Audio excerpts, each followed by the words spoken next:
to another edition of the Laughin Place podcast. My name is Drake. And I'm Tristan.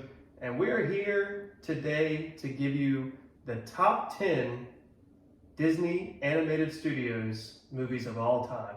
And as your official Disney adult podcast for Disney adults.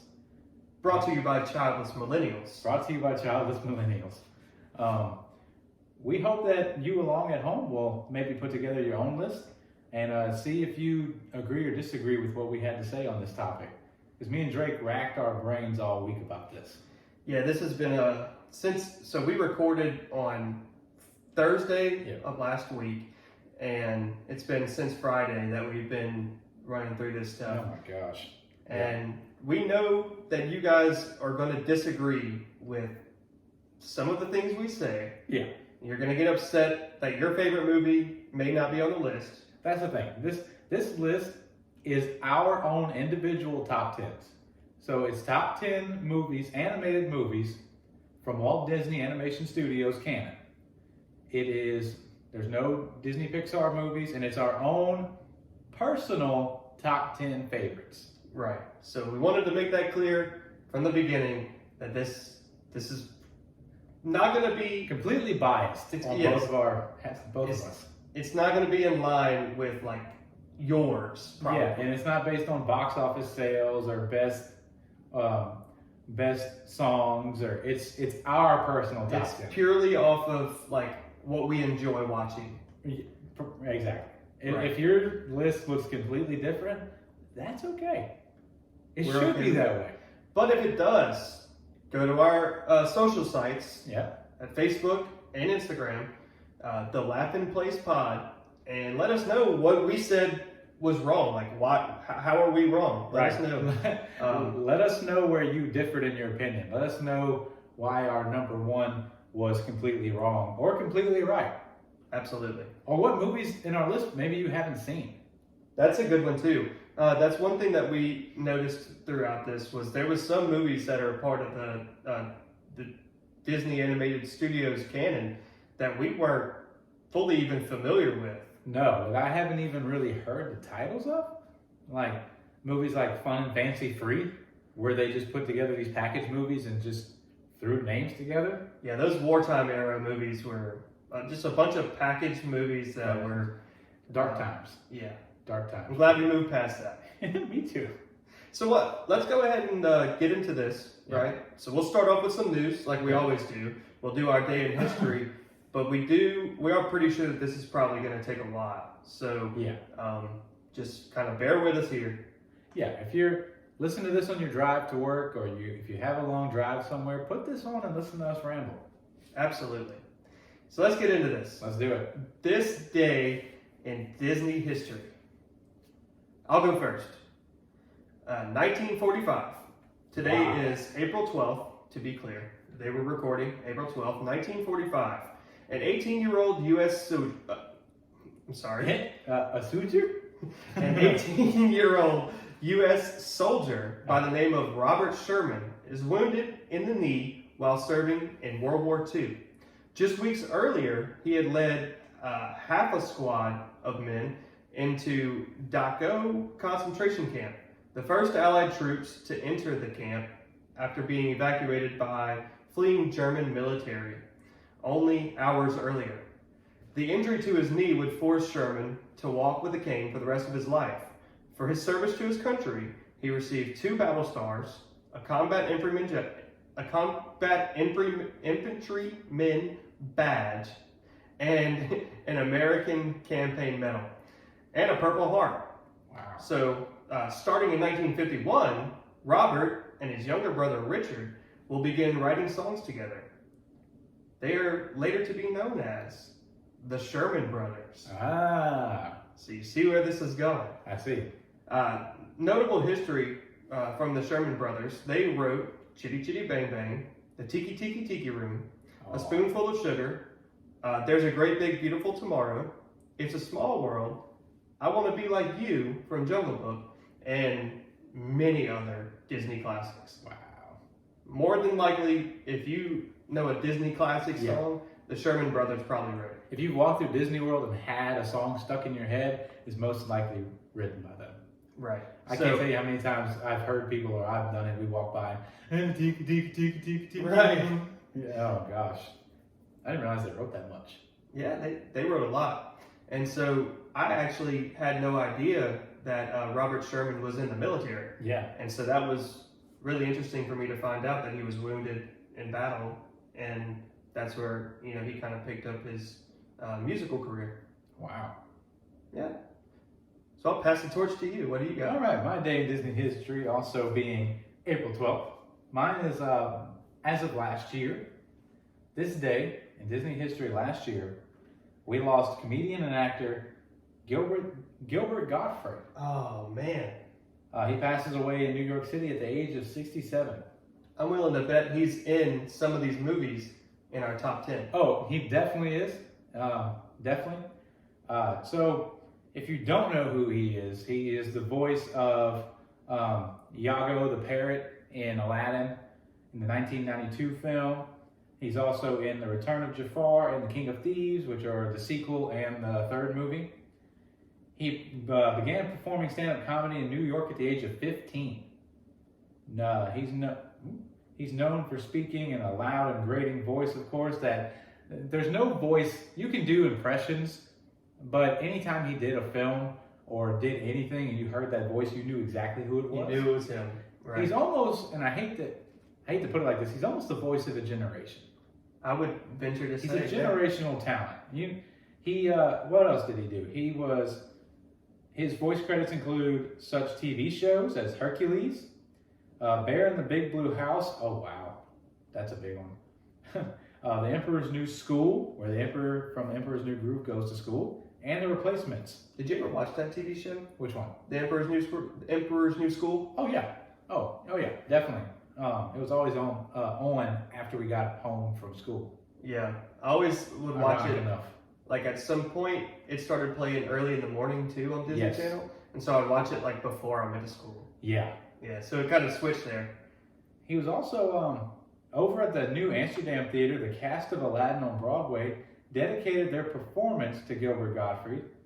After the curtain call, the actor who plays Iago on Broadway, Don Darrow Rivera, speaks to the audience saying, "Tonight we'd like to take a moment to celebrate the life of comedy legend, a funny man with an inedible voice, the man who breathed life into Iago for the animated film, Mr. Gilbert Gottfried." So that is my day in Disney history, the day we lost a very, very famous cartoon voice from a huge box office smash called Laughin. Absolutely. And if you still don't know who he is, just picture like a small man squinting really hard and yelling with a really high-pitched, raspy voice. Yeah. And you got it. I guarantee you there's footage of him on YouTube just yelling at people. Or I think there might even be footage of them recording Aladdin in the voice studio. Yeah. Of him doing the parrot role. Surely. And a lot of that stuff is improv that he did along with Robin Williams' character, the genie. Right. And so Jam-packed cast. Yeah, a lot of it is just comedy coming from them. A lot of yelling. Yeah. Okay, so moving right along here, we got a Tokyo Disney Resort celebrates 40 years. So that's a big move for them.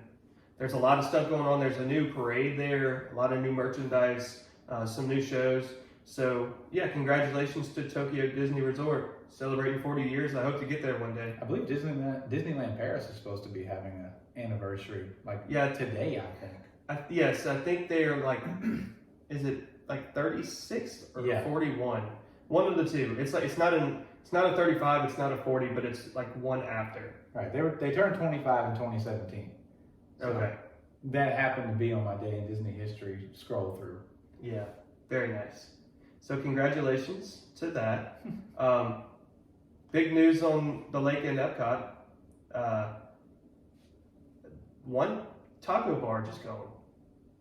I think it's the one that's closest to Germany, if I remember right. I think that's what I saw. Yeah, so we just got the other three corners. Yeah. Big ring. 6 barges to go? 6 barges, yeah. So I think like the middle one with the ring, I think it has 2 smaller ones attached to it, and so that's like 3 within itself, and then there's the other 3 corners that need to go. So, yeah, Sweet. 1 down, 6 to go. We also have the moat in Magic Kingdom surrounding Cinderella Castle is drained, and we know that to be because they are going to be removing the decorations from the castle for the 50th anniversary. That's true. Have they put out any expectations of what they're going to do to the castle? Are they going to leave it and just take down the 50 stuff? From what I understand, they're probably going to leave the paint job. Oh, good. But they're going to just like take down all the spires and the ribbons and stuff like that. Okay. So that'll be gone. And they also just today they put out the 100th anniversary of the Disney company sign out of the entrance for. Yeah, I did see that. Yeah. So. It's a big, beautiful sign. Yeah, it's big, but I think it's also like minimalistic at the same time. For Disney, it's minimalistic for sure. And I kind of like that. It doesn't take away from the train station, the walking into the entrance. I mean, you just see the big 100, and you're like, okay, now I know it's the 100th anniversary, right? So yeah. What about Star Tours? What's going on with Star Tours? Yeah, so Star Tours is to be updated in 2024 in London and Disneyland in California and Disney World in Florida. A new destination for all the Star Tours guests is to be put upon the ride, but they are being very tight-lipped about it right now from what I've read. They are not letting anything out about it. Interesting. I haven't. So I think Mandalorian first season was kind of like the last like bit of Star Wars that I watched because there's so much. There's all the Marvel stuff. There's all the Star Wars stuff. There's new Disney movies feel like they're coming out every week. Because they are. Yeah. So it's just a lot to keep up with, and I think Mandalorian was the first season was like the last kind of little bit I watched. And so what I'll do, what I usually do is I just like binge a lot. I get really tired of it. And then I stop watching, and then I'll just binge a lot again whenever like it builds up. So I don't really know what they would be putting in to Star Tours that they don't already have. That's the thing. I don't know. Are they going to tie it into? Are they going to try to tie it into Galaxy's Edge somehow? Right. I don't know. Is there something on the Mandalorian that I don't know about that maybe they would be putting in there? I don't know. And they said they're updating the destination. They didn't say they were updating like C-3PO or R2-D2 like driving this thing. Yeah, it's probably just going to be a new scene. Yeah, it'll probably be the same setup. It's just what you see on the screen will be different. Right. And if they change more than that, then they'll surprise me. Yeah. So excited to see what that's going to be. We do have some new updates to Tiana's Bayou Adventure. Yeah, along with some art, right? Yeah. So I know that I sent you an article today on that, but I do know that the tree is just about completely gone at this point. And they had like cut a hole in like the side of the rock. Yes. And that's been patched. I don't know what that was all about. They're probably just trying to access something that was behind there. Yeah, exactly. But yeah. So a couple bullet points. Mama Odie is going to be like the guiding factor of this whole thing. That's so smart for somebody to be guiding this thing. She's such an integral part of the story, right? And she's so fun. Absolutely. It looks like Sharika Mahdi is going to be coming back to play her role. Nice. She's going to be Mama Odie. So along with most of the cast, right?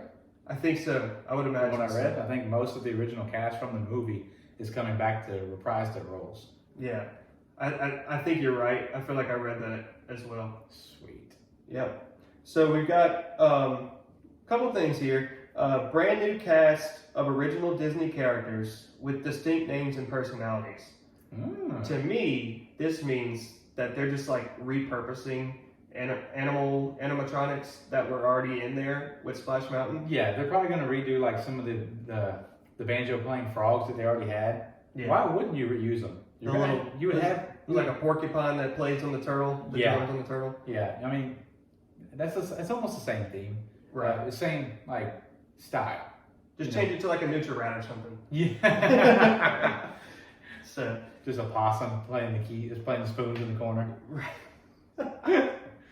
that would be pretty good. A homeless man in a Saints jersey. Oh no. Slaying the garbage bags on the side of the sidewalk. Look, we can make fun of the place. We're from Accurate 20 depiction. miles down the road from it. Accurate depiction of New Orleans. Yeah, so more adorable critters. It's like the first 3 bullet points are the exact same thing. Right. You got new original music alongside your favorite tunes from the film. Yeah. Don't know what the new music's going to be, but I'm sure it's going to be great. How much more music? So you can add it in the queue line and the wait line, but how much more can you add to the ride? It's not a very long ride. No, if it takes the same kind of route as Splash Mountain did, it takes a while because you take a couple bumps and a couple different avenues. Right, but the scenes, I imagine they'd stick to like 1 song per scene. I would think, yeah. And so then it would be like, what, 5 different songs? Yeah, as long as the Voodoo Man comes in at one point, you're like, Gotta have Dr. Facilier in there. Are you ready? That would be nice. This next bullet point, I don't know how we're going to do this, but it says, do you love beignets as much as Lewis? Well, you're in luck because the alluring scent of beignets being prepared for the party will be part of the attraction queue. So we're going to be sitting in line, just sniffing beignets. They're going to be pumping beignet scent. I love it. I'm here for it. I'm going to be hungry when I get off. Being from South Louisiana, we gotta love the smell of beignets. And you know what? That's a really smart marketing move on them, because surely there's going to be beignets for sale somewhere nearby. If they don't have them within like 100-foot radius, they're doing something wrong. Right. I have a feeling that they're probably going to like change Tiana's, where Pecos Bills is right now. They'll probably change that to like Tiana's restaurant and sell beignets there. So like you'll be smelling it all the way through the queue, and you get off and you're like, man, I gotta have this beignet. I gotta have a beignet. And just walk right on over. Especially on like those days when because we know there's still going to be like the splash feature because the same drop is going to be there. Just imagine, if you will, take this ride with me. You take the splash, you get a little damp, you're starting to get a little chilly. What would be better than a warm, toasty, sweet beignet? And a side of cafe au lait. Oh no! The side of cafe au lait. Yes. Just to extra warm you up a little bit. Yeah, and if you want savory, maybe some frog legs. Yeah. Yes, indeed. I love it. I think it's a great idea. So we've got, so it does say right here that they have additional people coming back to reprise their roles. Prince Naveen, Luis, and Princess Tiana are all coming back to reprise their roles. I'll tell you what makes me sad. I'm not seeing our favorite Firefly on this list. Raymond? I'm not seeing Ramon. Y'all cannot leave Ramon just dead like that. He's got to come back. He's got to come back. At least have like a tribute to him, right? At least when we go down like the splash, at least like have his butt lit up and be like, he's the way, Shaq. Right. You know? Yeah, I think that they've got to do something for him. They're messing with us. They're going to put him in there. Far, like, one of the greatest characters to grace the movie. It's got to be in it. He's one of the greatest side characters of any animation film. Absolutely. I agree. Y'all better have him in there, guys. Well, I think that we got through the news quick there. Pretty happy with that. There's one more piece of news, actually. You got one? Yeah, I got one. Surprisingly enough, I actually brought news to the table for once. Throw it at me, dude. So there are new Capture Your Moment sessions coming to Fantasyland in all Disney parks. Saw that. Tell me about that a little bit more, because I'm not fully vested in it. So in the Fantasyland, there's going to be these new 20-minute personalized private photo sessions for you and up to 7 of your closest friends or family, as they call it. They said your closest friends. I imagine if you bring your family, they won't kick you out. Right. So it's just like private photo sessions? Yeah, but what's interesting about it is it is an upcharge. You have to pay for it. But it puts you in different... Probably at least like $100, I'd imagine. The cost per session is $99. Oh, man. But here's the kicker. So, actually, I'll say that for a second. The cost per session is $99. You can choose a prop, and you can choose. That scared me. Drake's dog tried to break down the door as we're talking about. Every time we do this, there's one point in the show that she's like ready to come through the glass. Zoe's interruption moment. Absolutely. So you can choose locations like the backside of Cinderella Castle, the Prince Charming Carousel, Rapunzel's Tower, Prince Eric's Castle, the Storybook Circus, Belle and Maurice's Cottage, outside Beast's Castle, and around the Mad Tea Party, and more. Now, of course, it depends on where you are, what Disney park you're at. But the big thing is, it's $99 per session, but without pictures. So you don't get the pictures yet. $99 is just for the session. That doesn't just for them to take the pictures. Just for them to take the pictures. That doesn't give you the pictures. Now, however, if you have Memory Maker or are an annual pass holder with the Photo Pass download benefit, you can download the pics at no extra cost. If you have those two things. Here's the thing, they didn't say what the extra cost was if you don't have those two things. Right. But yeah, so probably just whatever like a normal PhotoPass picture is. Exactly. So if you want to go take it in a new place where most people probably haven't taken pictures yet, like the backside of a castle or on the side of a carousel or something, or one of these places, they said there's more than this too. That's just an example of some of them. Go get as it says, a capture your moment. Go get it, man. And actually, one more piece of news: the trailer for Peter and Wendy was released. I saw that. There was a lot of new movie trailers that came out. The Marvels came out. Peter Pan and Wendy. Ahsoka, the little Disney Plus series. Yes, that's coming out. Yep. And Indiana Jones and the Dial of Destiny. That's right. All of those trailers kind of dropped this week. I didn't really watch any of them yet because I mean it's for trailers, right? Right. And we have enough news to cover as it is. We were making a top 10 list that was taking up just about all my time. So that took up a lot of my time this week. Right. And it's only Wednesday. Absolutely. And I'm still over here looking at my list like, shoot, it's been almost 7 days since we recorded those. So it's been a week that it's been probably both of our top focuses. Oh, definitely. Well, yeah. It's almost been too much of my top focus. Yeah. Yeah, I'm ready for this to be talked about and over with. I'm not ready for it to be over with, right? But like at the same time, we were talking about this, and we were like, this is going to be an easy episode. Let's crank out a quick top 10. What could possibly go wrong? Oh, I thought I knew. I thought I already knew what my top 10 would be. And then I was like, wait a minute, but I really like that movie. So there's 61 movies in the Disney Animation Studios canon. Last one being Strange World. Yeah, Strange World made it 61. Yeah. So we had to go through 61 movies. Yeah. 60 movies to decide what was going to be in our top 10. Yeah. And so, it was a lot harder than both of us thought it was going to be. Yeah, because a lot of these movies, neither one of us is before a lot of our time.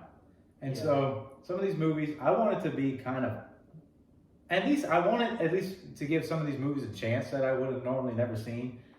And all the older movies are only like an hour and 15 minutes anyway. Right. So I went ahead and watched some of them. And some of them made a small impact on the list. Some of them didn't. Right. But, it'd be really interesting to see what the... I'm going to grab my computer charger really quick because I'm looking at 14%. 14%. I don't want it to die. You want it to die?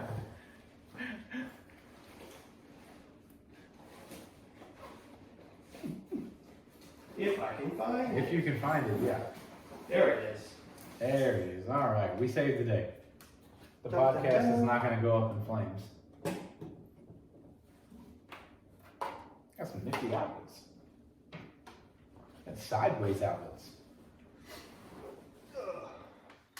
You can't see this because you're just listening to the podcast. The Drake's little banister outlets are sideways, and I've never seen that, so I'm kind of bugging. Yeah, man. And they're in the floorboard. I mean, the toe board. Yeah, that's what I'm looking at. And they're sideways, and I'm freaking out. Yeah. Interesting. Oakland Builders. Ah. You're around here. Little Give shout them a out. chance. All right. Okay. Are you ready to go down this journey? Is it time to go down Main Street, USA? Our Main Street topic is here. The saddest little trumpet ever. Top 10 Disney Animated Studios movies of all time. According to us, you're experts. Purely our bias. Purely our bias. And so, like, I typed mine up and printed it out and all. Yeah. I went from 1 to 10 instead of 10 to 1. So now I have to do a little flippy flip. And see, so what I did with this list is I wrote down all the movies that I really liked, and I put them in like a table, and then I like matched them against each other. And so I was like, okay, Interesting. I like this one more than this one. We'll put it to the side, put it in the loser bracket. I like this one more than this one, put it in the winner bracket. And I kind of did that down to the last couple movies, and then I took those and then I ranked them. And then some of them were like, I was like, oh wait, these are 15 movies. All right, well those don't make the cut. Right. And then I went back and I still redid the list after all of that. Yeah, I think I changed my list like no less than 10 times. Yeah. There's a lot of moving around. It was like I was sure, and then I read it and I was like, no, that doesn't go there. Like all the way up until probably like 2 o'clock today, I was changing my list. Oh yeah, I watched another movie last night and I went, oh no. Right. I remember I really love this movie. It's gotta be on the list. What's being bumped out? Well, you want to start with number 10? Yeah, unless you want to go, we can go either 10 or honorable mentions first, or we can save those for after. So the way I was kind of thinking to do it, Doesn't matter to me. let's go 10 to 2. Do honorable mentions. Ooh, okay. Do our dishonorable mention, and then give our number 1 after that. Okay, I like that. That's Save, good with you? yeah. Save the big award for last. Right. I'm all about it. Okay. And let the record show, me and Drake have not talked about our list at all. No, I we don't know. intentionally did not. Yeah, we talked about how excited we were, and I don't know what's on his list at all. He doesn't know what's on mine. So this is, you are seeing and hearing exactly our reactions to each other's lists. Absolutely live. Yeah. For better or worse. All right. Well, here it goes. All right, Who's so- first? You can go first. Okay. You're number 10. Yeah. So my number 10 I picked because it has the most beautiful animation of the Silver Era. Okay. It's an iconic love story. It's an original love story. Oh. So it wasn't, taken from anywhere else. It was Disney strictly wrote this. That's not like Disney. It's got a lot of very memorable characters, and like the songs they have good songs. Okay. And I, for the last year now, am learning how to be a dog father.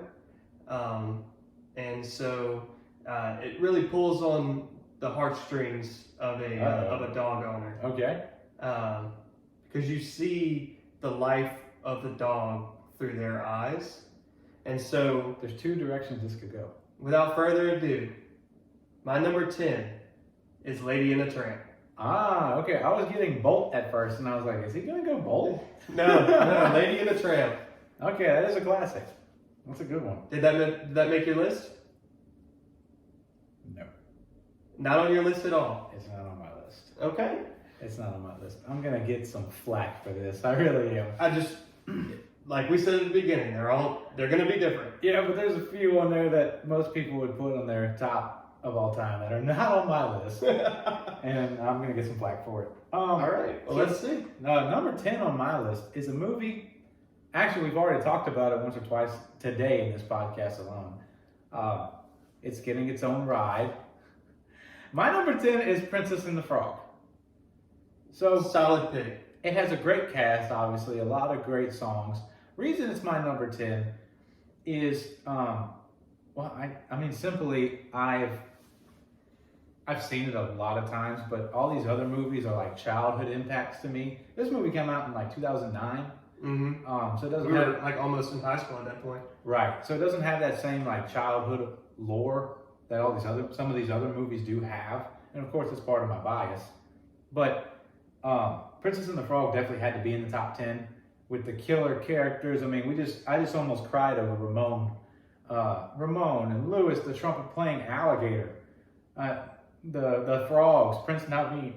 Excuse me.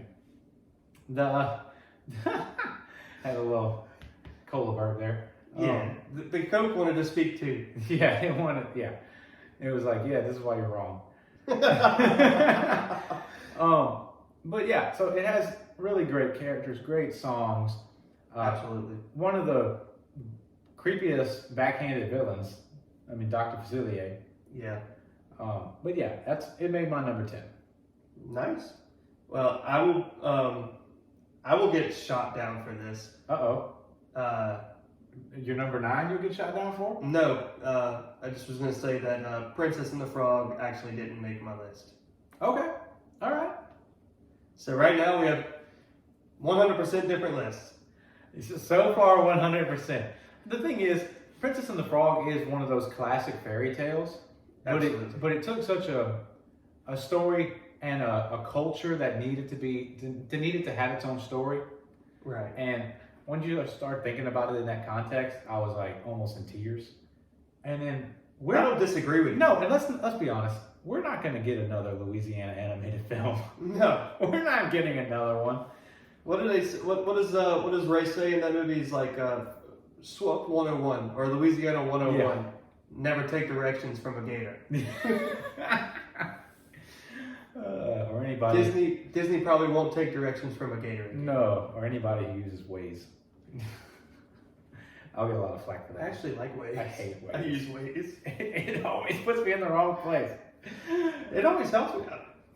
We're getting off topic. All right, my number 9. Let's use Apple Maps and get back on track. Right. I hate you. All right. Number 9. You ready? Yeah, what's your number 9, Drake? I'll just come out swinging and say the title. Okay. My number 9 is Pinocchio. Okay. Classic. I get it. I do get it because it's a classic story, but it's kind of bland. I mean, it can be that way, which is why it's kind of low on my list. Yeah. It's, to me, Pinocchio is one of the first films. It's the second film, actually, that Walt Disney Animated Studios put out. Second feature-length film animated. And so I have a couple of notes here that I wanted to touch on, though. Okay. Some of the themes that it teaches, right? Mm-hmm. So it teaches kids how to make their own decisions, right, between right and wrong. Right. In specific, the Pleasure Island scene. The way that I kind of took that is, if you act like a jackass, you turn into a jackass. Right. And so, Tobacco Road, all that kind of... Yeah. If you smoke things, you turn green and die. Absolutely. Or into a donkey. Or into a donkey. Which is one of the reasons why I kept this so low, is because the villains of this movie are trafficking children. Right. And they never get caught for it. They never got caught. They never went to jail. Like, the movie leads you to believe that, like, Pinocchio got away. Right. But the scheme is still going on. Yeah. I never thought about that. These guys don't get punished at all. Right. Wow. Yeah. So that's why I kept it pretty low. But I still kind of felt like the themes needed to be there. And also, Jiminy Cricket, one of the most commonly known and associated Disney characters. Oh, yeah. Now, I mean, people associate their conscience with Jiminy Cricket now. Right. And, of course, Disney's anthem, When You Wish Upon a Star, came from Pinocchio. Yeah. So, a few factors in there that kept it in my top 10, even though, the story can be kind of bland. It's the plot is very slow and kind of episodic. Like, it feels like it doesn't really flow. Kind of goes choppy a little bit. Yeah. But I think all those old movies were kind of like that. Yeah, they all kind of they either all moved really fast or they kind of started and stopped and started and stopped. Right. So yeah, Pinocchio is my number 9. Well, with my number 9, Drake, I have one question to ask you. Oh God. Who puts the glad in Gladiator? You put it at number 9? Hercules. Yeah. Okay. So I put it. I have the way you're looking at me. I think it's on your list. It's on my list. Okay. So it's obviously higher than 9 on Drake's list, but it's no reason, no slack against Hercules. I actually just watched it again. Love the movie. I think the story is a little. Of course, it's a 90s movie, so I think the story itself in the movie, it could have gone longer. It moves really fast, but the story itself is so good. The music is so phenomenal, and you can't forget about it. I mean, I can go the distance. Right. I can't tell you how many times I've sang that in musical theater auditions. Absolutely. And the fact that the Muses are singing gospel music. Yes. Like, who thought it? It's I'll tell you who thought about that. It was Alan Menken. Right. But, like, genius. And it has to be put on your list because it's actually the first African-American speaking role in a Disney animated film. I did not know that. It took us this long to get there. Wow. But we got there. And they were well represented in this. They sang, the Muses sing, and they kind of narrate the whole film. Yeah. And I actually learned that from another Disney podcast, Disneyversity podcast. They go over movies and such, and the history of them. But when I heard that, I was like, oh, wow. And the only reason it made it this low on my list is because all the other movies that are to come in my list have made either more of an impression on me, or there's just something I dig a little bit more about them. Yeah. But I couldn't do this list without Hercules. Right. I think for me, like, one of the big things is Meg's character arc. Yeah. From selling her soul to Hades for this guy that she loved, and then he leaves her. Right. So she's just like completely jaded to men, and of course her life is now devoted to Hades. Hades has right. to be, and so like that character arc of her learning how to love again, and like giving in. I Won't Say I'm in Love is probably one of the best Disney songs. Yes. Especially in this movie, like probably one of the best songs in this movie. Played by Broadway's original belle, Susan Egan. That's correct. Who, interestingly enough, I made a package video for my fiance Molly after I proposed, and I got a lot of our family to say congratulations to us through video form, and I put it all together. And there's 2 last videos. One from Sierra Boggess, the original Ariel on Broadway, and one from Miss Susan Egan. Nice. I tell you what, if you want to get a cameo from somebody who's excited to do a cameo for you, go get Susan Egan. How much? I'm not going to ask you that question.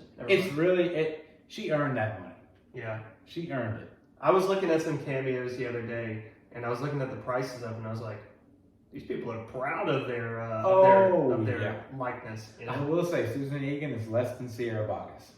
That's good. I would imagine she would. But Susan she's amazing. She sang songs from Beauty and the Beast. Like she sang some of Belle, and she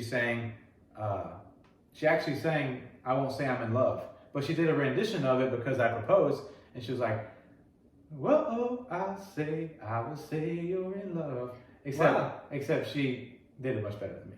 Well, yeah. She's Susan Egan. Right. And then of course we didn't really touch on this, but Hades. As a villain, he's got the comedy, but he's also got the darkness, and I think he's got like a perfect contrast of both. And don't forget his side characters too to go with them. Pain and Panic. Yes. And how he interacts with them. Oh, it's so funny. Yeah. Let him laugh. We are worms. We are worthless worms. Yeah. And then it also played on pop culture a lot with the air hercs. Yes. Because obviously another thing that Jordan was going on at the time. Like that era did that a lot. Yeah. Like the Genie pulled a lot of pop culture as well. And so, yeah. I'll tell you where that fell on my list when it gets there. Number 8 for me. Number 8 for you, yeah. Number 8 for me is actually a twofer, and I'm allowed to do that. Are you? I'm allowed to do that. Okay. because sequel? it's the first movie and the sequel to that movie. I'm putting them both at 8 because they're both equally as important to the other. Okay. And so Frozen and Frozen 2 okay. is number 8 for me. Really? Okay. I was looking at my list seeing if I could do that and get away with it, but I can't. So yeah, Frozen and Frozen 2. At number 8. Yeah, at number 8. Okay. Every song on the soundtrack for both movies is just an absolute banger. Yeah. Every one of them. Let It Go, was probably a little bit overexposed, but that doesn't take away from the fact that it was a fantastic song. Yeah, for that time, it was everybody's. We Don't Talk About Bruno. Right. Right. And then you've also got Some Things Never Change, Into the Unknown, Lost in the Woods, Into the Woods, Lost in the Unknown. Right. Show Yourself. Oh my gosh. Love is an Open Door. Yeah. Just hit after hit. Hit after hit. Yeah. So one of those is on my list. I didn't think to put them together, but one of those is on my list. Okay, fair enough.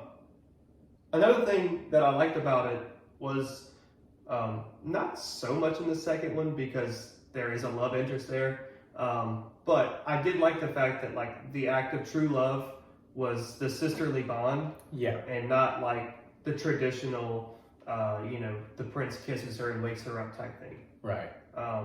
And so yeah. And in the first one, you have the plot twist villain. Yeah, that villain twist with Hans. Spoiler alert. Right, because there's no real villain until, you have, some people would consider almost that Elsa is your antagonist. Right. Almost. Or the village people coming after her, or the Duke of Weaselton. Weaselton. Thank you for that. But then you get this plot twist, and you forget all about the villagers that want her gone, and the Duke of Weaselton and all that. You just want Hans dead. You just want Hans dead. You actually said that on our last podcast when I brought up shooting up Disney villains. Oh yes, I did. You were like, I would have smoked Hans in the face. Right. Yeah, Anna already did that for me. Oh yes, you sure did. Yeah. So to recap, what's your 10 through 8 so far? Lady and the Tramp at 10th. 9th was Pinocchio, and 8th was Frozen/Frozen 2. Okay. My number 8 is A Tale as Old as Time. A Song as Old as Rhyme. Fox and the Hound. You got me. I got you. I figured you were going to go there. Yeah, so Fox and the Hound is one of those movies that I grew up on, and a lot of people watch it and are like, okay, why? So here's the thing: if you like you said earlier, if you're a dog person, there's obviously a dog in it, Fox and the Hound. But this movie really goes in on. Is it the fox or the hound? Which one's the dog? The Hound.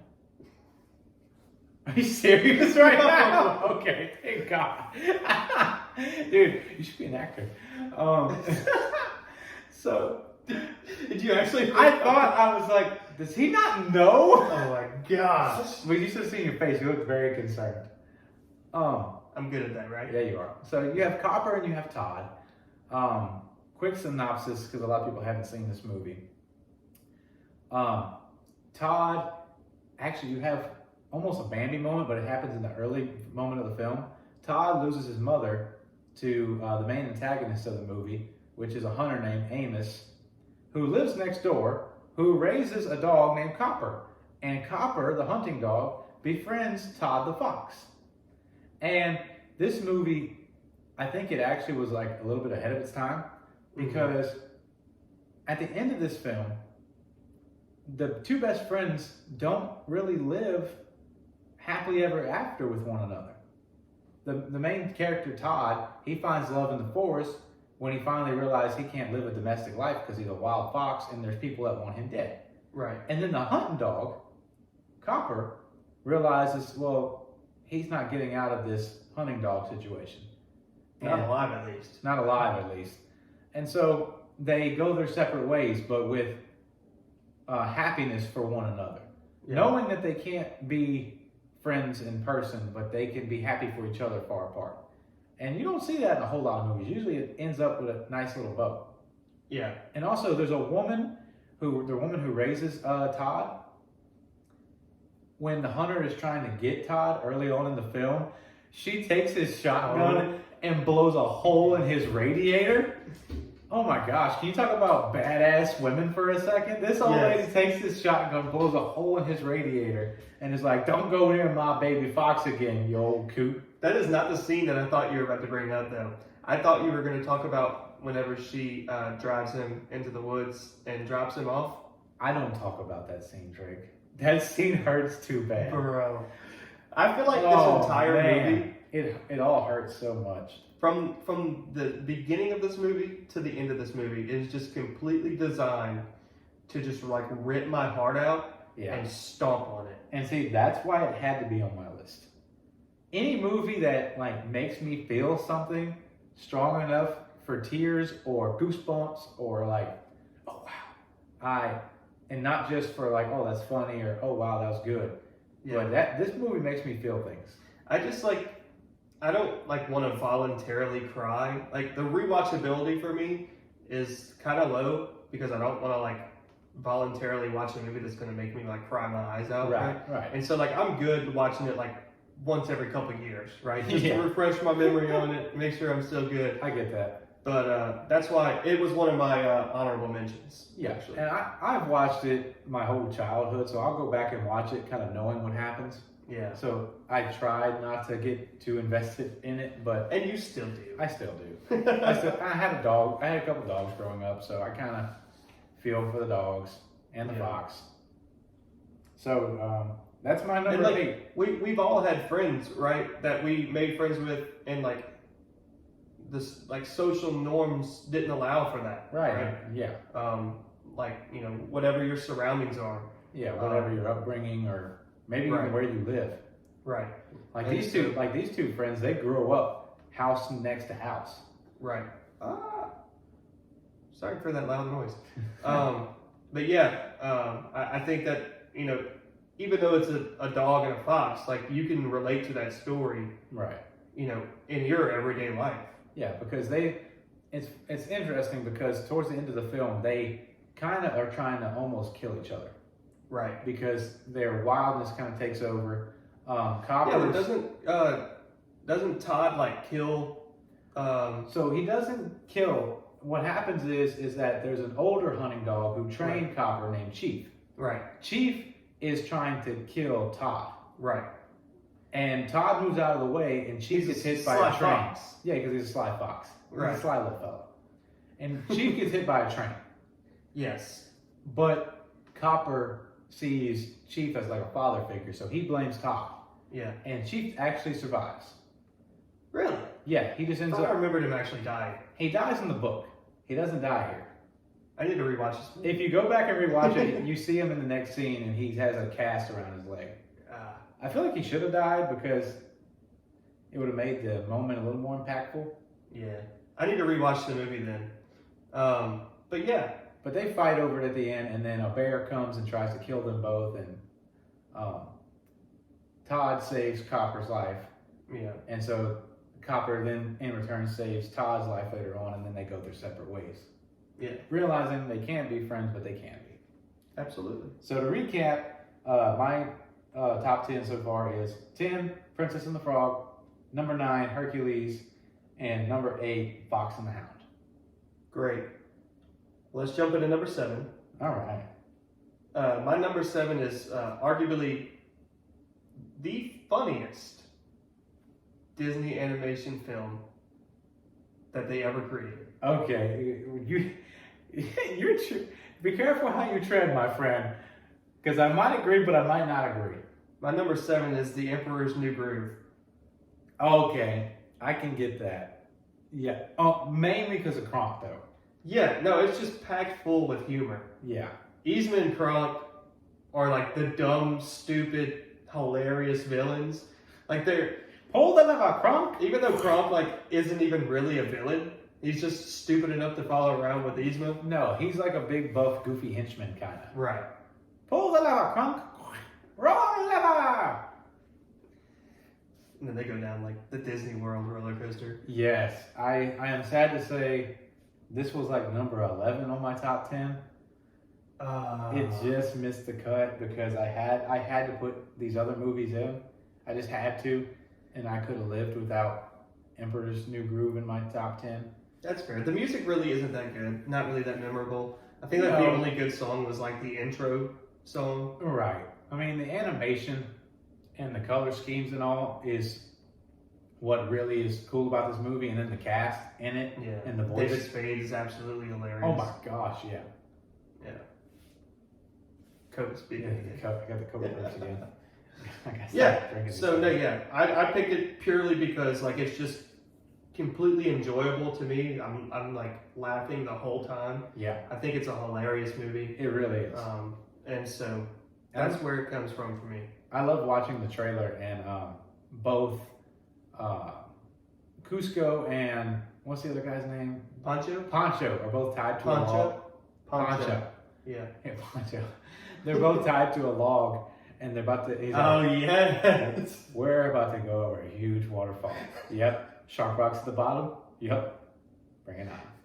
And that was like the trailer before like every movie in the early 2000s. Yes. That preview. Shark rocks at the bottom. Yep. Bring it on. Very funny. That movie's hilarious. Yeah.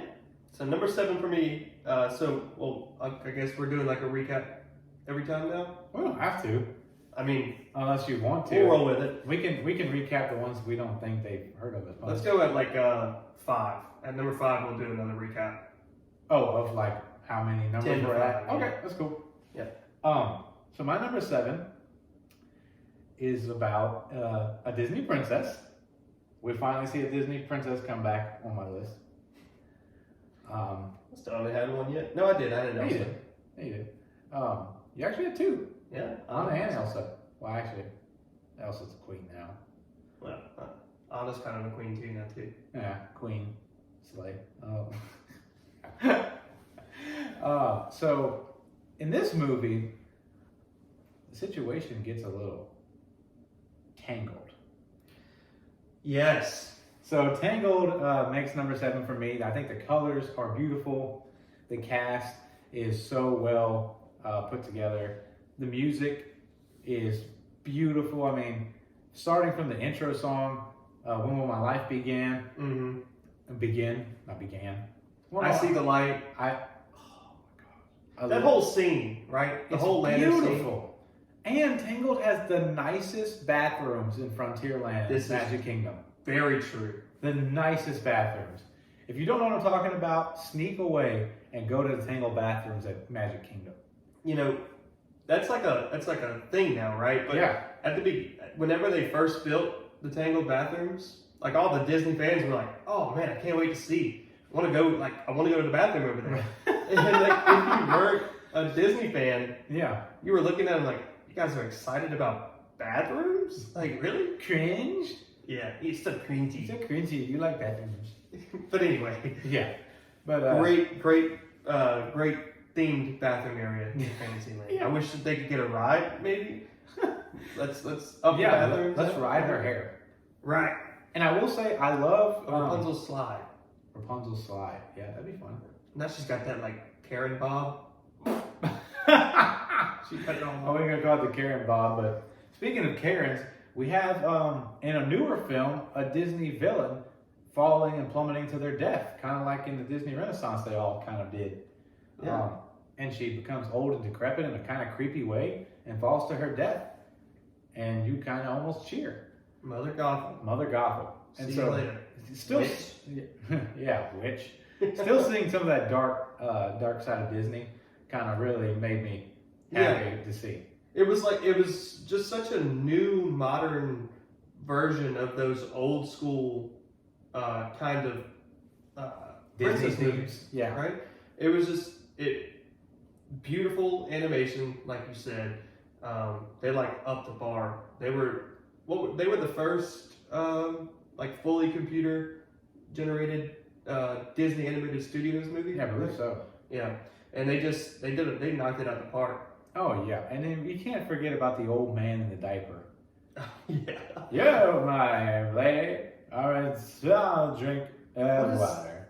What is the name of that bar? It's like the ugly duckling? Yes, The ugly- exactly. the snuggly duckling. Snuggly duckling. Snuggly I always duckling, called it yeah. the laughing duckling, but that's our podcast one. And then that's another thing, like I've Got a Dream. Yes. I mean, banger of a song. Right. And it brings in all these like misfit characters who come back later and help further along the story. Right. And they let her like escape through their little tunnel or whatever. Where Yeah. Dr. Gotham comes. Your dream stinks. I was talking about her. And then Maximus the horse doesn't say Pascal? Pascal. Oh, They don't say words, but they talk, Right. and you understand what they're saying. Wonderful sidekicks. Oh yeah, we're gonna have a top 10 sidekicks episode. Yeah. I think that's gonna be coming as well. That's gonna be coming. Yeah. So number 7 for me would be Tangled. Yeah, that's certainly on my list as well. A little bit higher for me. Okay. But Glad to we're hear kind of in the same ballpark there. We're getting there. Yeah. We're starting to. I have a feeling we're gonna go like this. We're starting to mesh. We're gonna mesh and then we're gonna do like this. Yeah. So number 6. 6 for you, yes. 6 for me. We already talked about. Did we? 6 was Hercules. for me. Okay. Oh, wait, we're not that far off. Yeah. 3 away. Yeah. Number 6 was Hercules. All right. Another great side character. Well, a few side characters, obviously, but you have Danny DeVito's character of Yes. Phil the trainer, Mm-hmm. and Pegasus. The Pegasus. flying. Well, Pegasus. He was a Something Pegasus. flying, yeah, and Hermes. Yeah. Great character. Hercules is great. Yeah, We've we've already kind of. we kind of touched. We on ran through that all one. our things. Yeah, but So I mean- okay, well, what is special to Hercules for you? Why did it make number 6 for you? Yeah, so the music, of course, like we kind of mentioned, like I said earlier too, like the villains, especially Hades, Yeah. and then like I think the whole relationship between Hercules and Meg, right? Like his whole thing was that he had to become a god so that he could get back Right. to Olympus with Zeus and Athena and all them other gods and goddesses. Mhm. That was his goal, right? He was training for that. He finally, makes the sacrifice that he has to He make. finally goes the distance. He went the distance, man. And then, like, he has to realize that, like, okay, I'm here now, Mhm. but that means that I can't be with Meg. Right.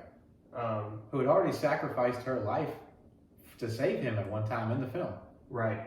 And so, like, their relationship. I mean, like I said earlier, she had to learn how to love again Yeah. because she got literally burned. Yeah. Not burned, but she got put into like the sea of souls Right. in the underworld.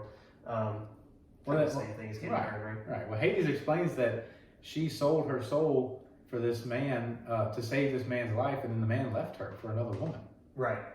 So Yeah. So she's had had to to literally burn her right. whole So life. she had to relearn how to love, and then Yeah. like Hercules had to realize that what he thought he wanted Right. at the time changes whenever you fall in love, right? Yes. And shoot, both of us getting married soon. Oh my God. And I know. so we can relate to that. We can right? relate to that. Yeah. Things that we thought were so important at one point are just not Right. anymore. Right. I was training for the for godhood, Yeah. and I gave it up.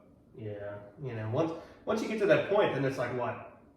Right. What do I have now? Yeah. I'm just a lonely god. I'm a lonely god. I have lightning bolts, and that's it. Yeah. Super strength. Super strength. Yeah. So What's yeah. your number 6? My number 6. What? I'm just laughing at her. We're funny. My number 6 goes into the sea. Not quite under it though. It's Moana. Okay. I was about to say there's no way it's that low. Okay. Moana. Okay. I'm gonna shell shock you later then when it comes to that movie. So number 6 for me is Moana. Moana's almost a comfort movie to me now. Yeah. I saw it, and me and my little sister, if you know my little sister, she kind of resembles Moana in a little bit. She has the same hair, same features as Moana. And so to see like a Disney character that kind of resembled her and looked like her, She's a huge Moana fan now. Mhm. The music, Ai Cravalho's beautiful singing, all the amazing songs. Dwayne The Rock Johnson. As much as I think, come on, dude. as much as I prefer Vin Diesel, He don't sing like The Rock, though. he don't sing like The Rock. No, but who else can do I Am Groot? I am Groot. I guess anybody else really can do that. No, but we talked about this on the last podcast because they're doing the live action one now, or there will be. There's Hey the Chicken. You mean Who with the Pig?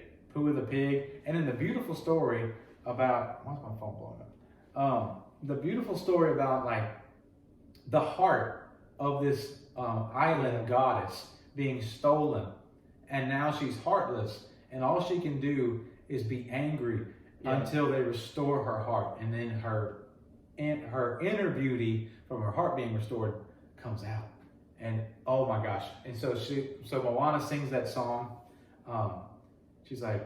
She's bringing the heart of Te-Fiti Yes. to her. I think it's actually called The Heart of Te-Fiti. It is. It's called the heart of Te-Fiti, but obviously she turns into Taka. Yes. And so she brings in the heart, and she's like, "They've stolen the heart from inside you, Yeah. but that does not define you.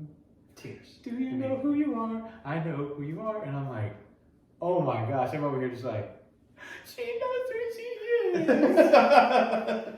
She sees her for who she is. And I'm over here blubbering like an idiot. So yeah, number 6 for me is Moana. Moana was an honorable mention for me. Was it? Is honorable? Good. Yeah. Lin-Manuel Miranda. Yeah, household name now in Disney. Jeez Louise, dude. What can he do wrong? Nothing. Everything he does is fantastic. He's the new King Midas. Everything he touches turns to a gold record. And the only reason I didn't put it on my top 10 is I felt like the plot was like a little slow. Like it was a bunch of really cool scenes. The ocean was fantastic. Like how they animated it to be so personable. Right. And it's a character itself. Right. And then her like self-actualization is good, but it's like I just felt like the actual story, like the plot, just kind of to me drug on. Yeah, right? it does. And so that's why I didn't make mine. Okay. I mean, I put it down as an honorable mention. I can get with that. My number 5. So now we're getting into top 5. Yeah. My top 5, my 5th, we already talked about it too. It was Tangled. Okay. So we're only 2 numbers off there now. Yeah. Nice. So just a recap for me. 10 was Lady and the Tramp. 9 was Pinocchio. 8 was Frozen. 7 is The Emperor's New Groove. 6 is Hercules. 5 is Tangled. Nice. So do you want to elaborate on your number 5 anymore? I mean, we pretty much touched on all the notes that I had. Okay. It's just so modernized, feels so new. And then I think one thing that I did put, it makes you appreciate the smaller things in life that you take for granted. Good. That's good. Because like Rapunzel, she never even like felt her feet on the grass. Yeah. Right. She's never felt water run across her feet. Right. It's just like things like that you just take for granted. That's true. There's no bathtub in that tower. I never saw one. Oh, I bet she freaking reads. Her mom leaves the tower and goes gets probably bathed, but Rapunzel. Oh man! The first time Flynn gets her, they should have just knocked her out with his How's that hair never greasy? Yeah, how did Mother Gothel not slip down that crap and just die already? Rapunzel! Ow! Let down your hair. Let down your hair. Oh boy. Let down your lights. Yeah, but no. And then of course, I would be remiss if I didn't mention it again. The lantern scene. The lanterns, yeah. It's absolutely beautiful. And then like the scene itself is just so instrumental to their character evolution. Yeah. Right. It's where Flynn / Eugene, whatever his name is today. Eugene Fitzherbert. whenever he realizes that he actually loves her, Yeah. and she falls in love with him, but also like that's the start of her realizing that like she's the lost princess that they're actually celebrating. Right.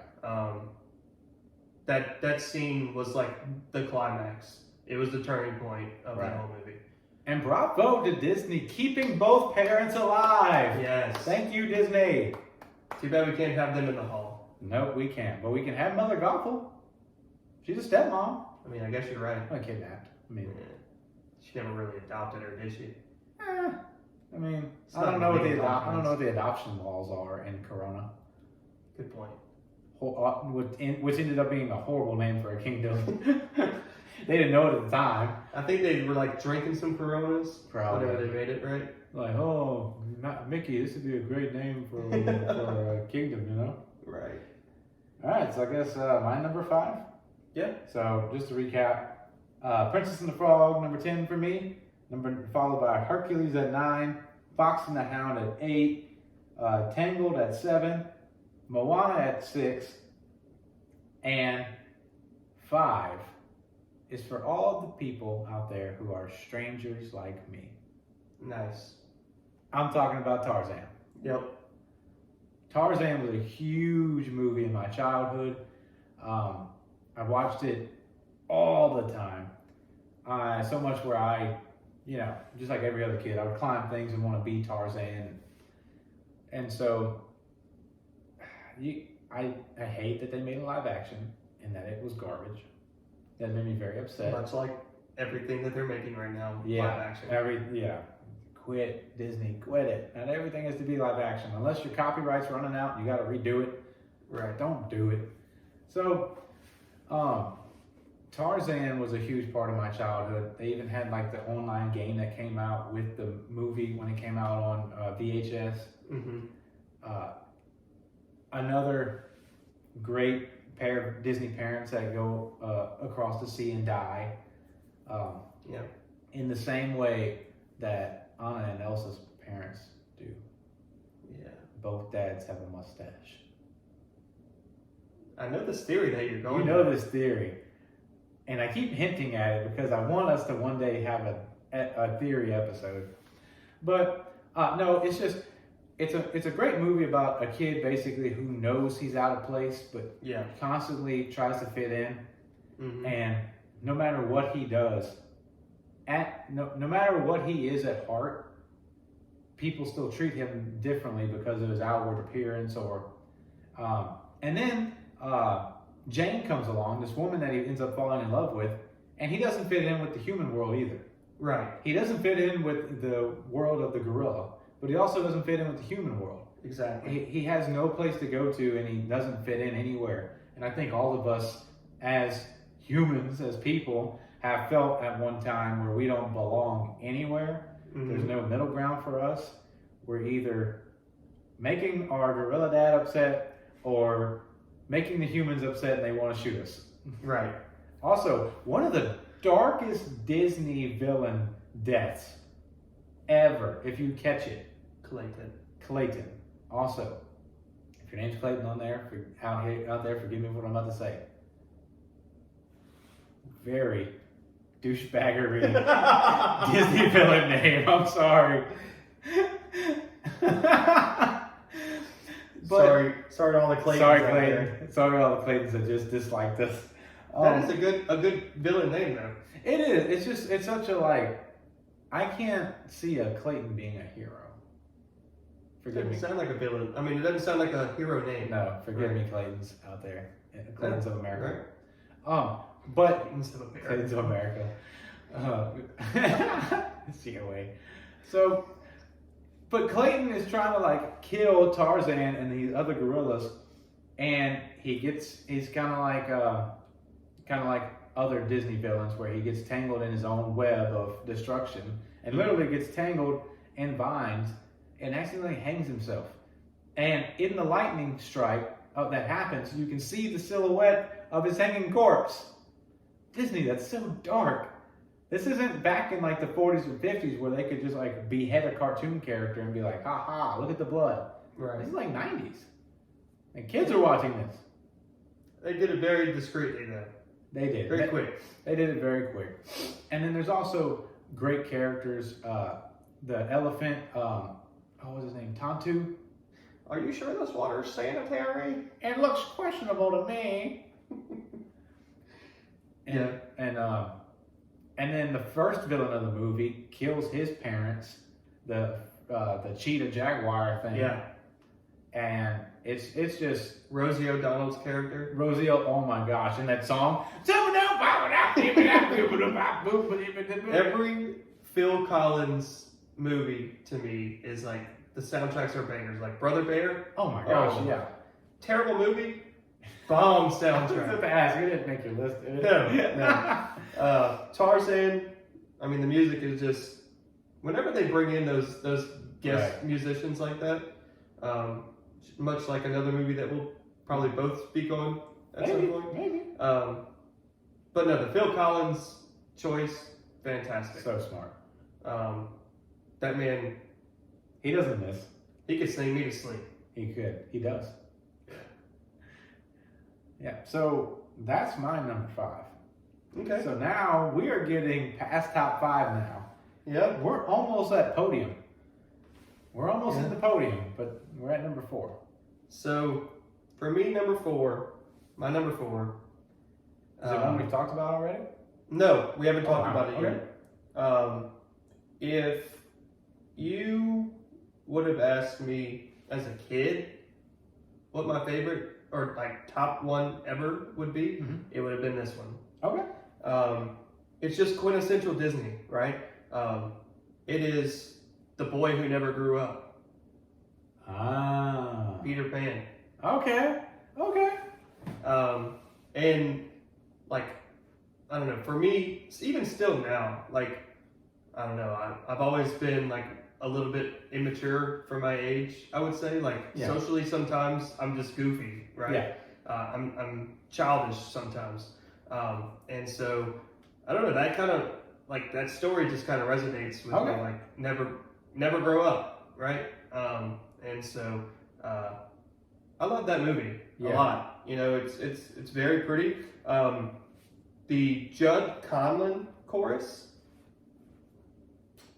chef's kiss. I mean, whenever they sing the second star to the right, and you can fly, you know. You can fly. I mean, that chorus is spot on. And it's named the Judd Conlon chorus. Yeah. If you look at the original soundtrack, that's what they're listed as. And they sung pretty much every song in the movie. Yeah. But those two, I mean, they were just fantastic songs. The animation for Neverland. Oh yeah. With all the rainbows and the mermaids and Captain Hook's ship, like all of it. The alligator. Skull Island. That ate Skull Captain Rock. Hook's hand. Yes. If you don't get what I'm doing, you need to go watch the movie. Yeah. Refresh yourself on it. And then like all the characters are performed like on point. We were even talking about this earlier. Like Peter Pan is kind of like a dick, right? But he's supposed to be. So he's just a childish like boy. A boy man. I'm gonna spoil something about my list. Peter Pan's not on my list. Okay. And I'm gonna tell you why. Because I went back and rewatched this movie because it's a childhood favorite of mine. I loved Peter Pan growing up. I was always kind of scared of Captain Hook though. But I was scared of I always just thought he was just like so goofy. I was so scared of everything as a kid. Everything scared me.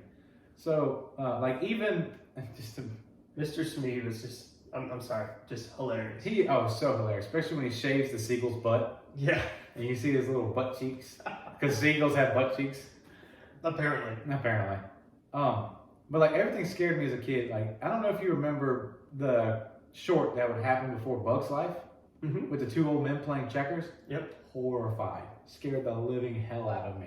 Seriously? Yeah, my mom would have to fast forward it for me because I couldn't watch it because the old man would play checkers and he'd go, ha, and it would scare the living daylights out of me. I can't tell you why because I don't know. But what movie were we talking about? Peter Pan. Peter Pan. Okay. So I rewatched Peter Pan. And I guess I'm getting a little older. I don't know, I watched it like a year or two ago.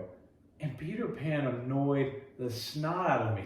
I'm like, dude, quit being such a little prick. Yeah. Like, Wendy almost dies, gets shot out of the sky, almost drowned, and he's like, ha ha, ha ha ha ha ha. You're so funny, guys. Yeah. No, but I mean, he plays that perfectly. He does. And then there's Tinkerbell, who doesn't say a word. But is sassiest. Oh my gosh. I mean, just animated to the T.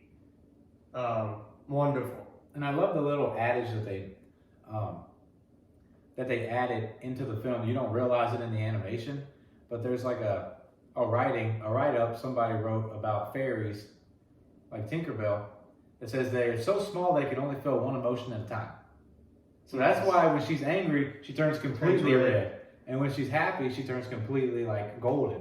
Yeah. Even though she tries to murder Wendy. She hates Wendy. Hates Wendy. Of course, she's trying to steal her man. Right.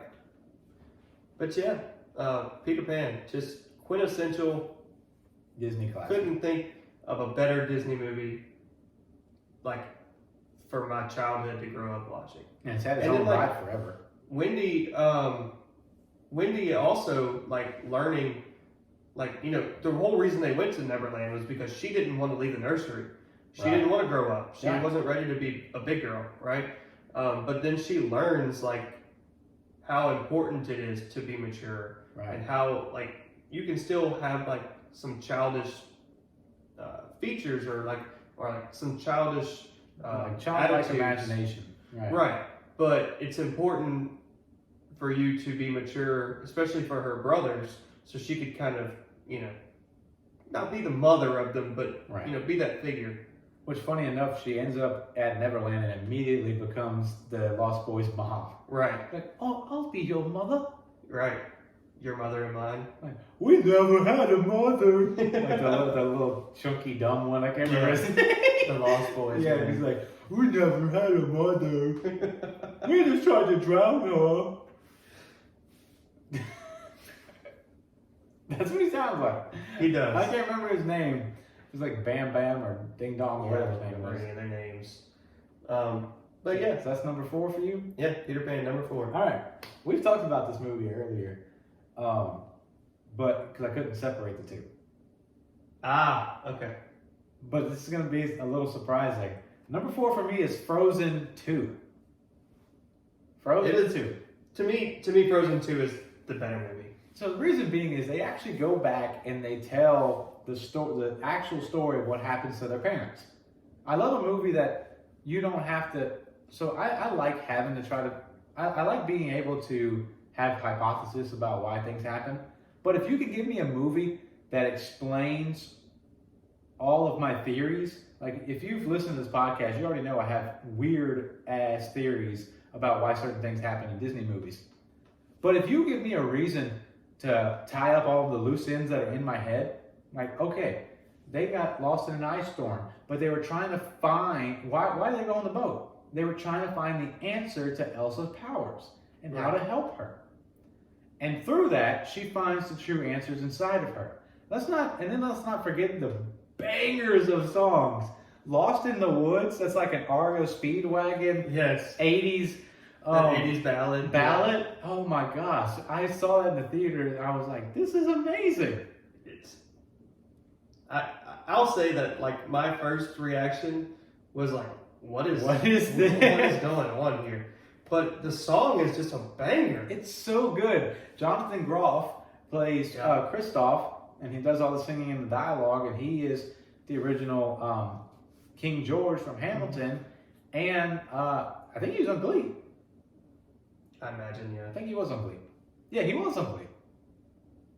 I didn't watch Glee, but Molly, it would make sense that he would be. Molly's made me watch Glee, and now I'm a huge fan. I say a huge fan. I can't remember if the guy's on the show or not. But I don't watch it out of, like... I know he is. I don't not watch it out of, like, malice or whatever. I just never actually took the time to sit down and watch it. All right, you got to go find it. Yeah. It's actually on Disney Plus now. Really? Yeah, Glee is on Disney Plus now. I have to go check it out. Yeah, it's good stuff. But Frozen 2, you have Kristoff, which I'm sure Drake can relate to this too. A guy who's super nervous about proposing is overthinking it, trying to get 100 reindeer like I did. No, I'm just messing. But he's overthinking it, and he's trying so hard to please this woman he loves, and he's working so hard at it, and he just feels like he's letting her down the whole film. And every time something goes awry, he kind of throws a fit about it, and I'm like, that's me. It's not going his way. Sings a ballad. That's me. Yeah. And then every time he tries too. Yeah. Like something happens. Right, something happens every time. And he actually makes a friend who can also talk to reindeer. Then you have these giant boulder animals, creatures that makes you think that we're going to lose Anna for a second. Mm-hmm. We lose Elsa in the movie. We lose the princess. We don't lose like a side character or a character who is unimportant or a parent. We lose Elsa for a little bit. Once again. And then, oh my God, once again. We actually lose Elsa, and Anna sings this heart-wrenching song, The Next Right Thing. Mm-hmm. I remember when she sang that and watching in the theater, and just like, I've never watched a movie and was crying so hard that I was shaking. This movie did that to me. Yeah. It's a great movie. It is great. Both of them are, really. Yeah. That doesn't take away from Frozen to say that Frozen 2 is better. It's just better. Yeah. And the reason I put it on the list is that you don't get many sequels that are better than the first. Right. And it's so rare. It's a sequel that we didn't know that we needed.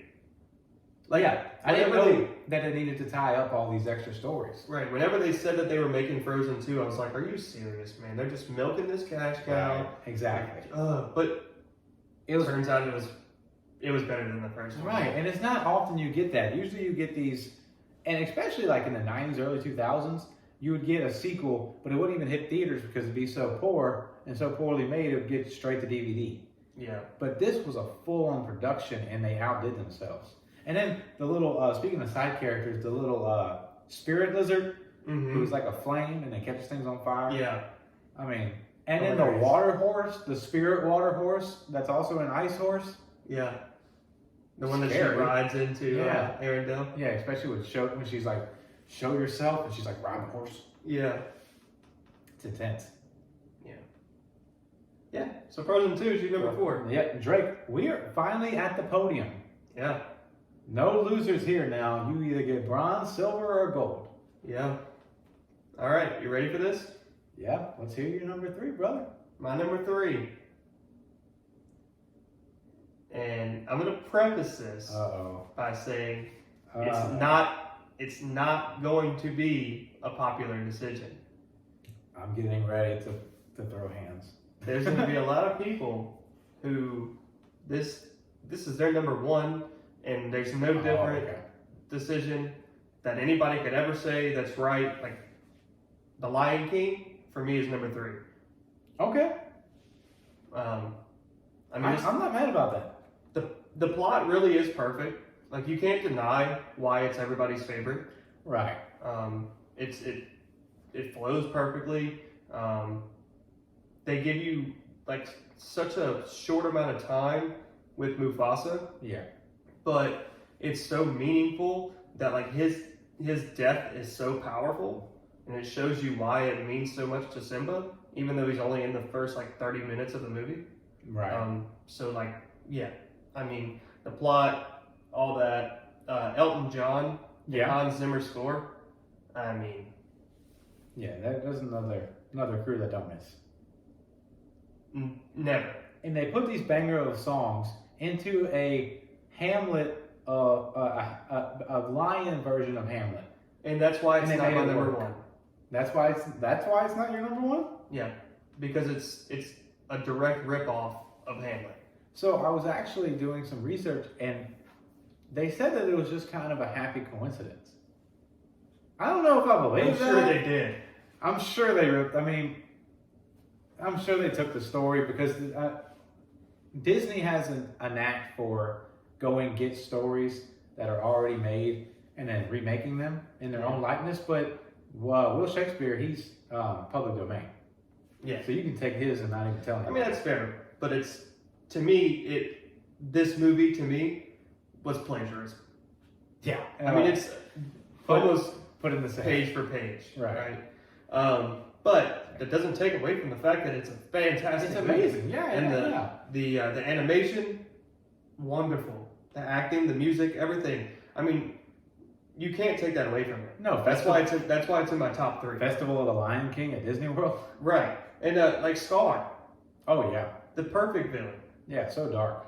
Yeah, and the way they drew him, the way like he just strives to like he wants to be king so bad. He just can't wait to be king. You would venture to say, but you better be prepared. You better for be whatever prepared. he is. But no, just like his jealousy of his brother, and then Simba, who is the heir, like to go as far as to kill his own brother, and then cast blame his away, nephew. right? Yeah, and cast away his nephew so that he could be king. Right. I mean, and do you know what that got him? Do you know what that got him? That got him turned into a throw rug in another movie that we already talked about. dead. He's a throw rug in Hercules. That's right. They literally throw him. He's a throw rug, and his dead fur is spread out on Hercules' floor. Yep. That's what Good jealousy Easter egg. gets you. That's a good That's right. Easter egg. Let's see. Is there anything else I need to hit on this? For the Lion King. Yeah. Oh yeah. So Simba's acceptance of his responsibility, right? Yeah. That character arc is fantastic because he wanted to be like his dad so bad. He wanted to be king. Just couldn't wait to be king, and as he would say. And like whenever his dad died, and he thought it was his fault, he ran away from that. Yep. And Hakuna Matata. He meets Timon and Pumbaa. Can you feel the love tonight? Right. And so so Nala comes back and convinces him how much he's needed to run Pride Rock. Right. And it's just, to me, I can see why it's everybody's favorite movie. Right. I really can. Well, that's just the circle of life. But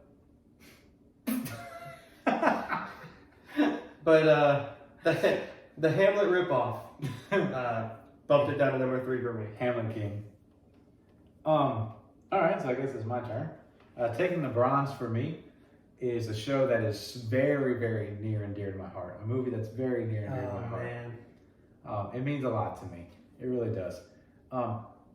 Number 3 for me is Beauty and the Beast.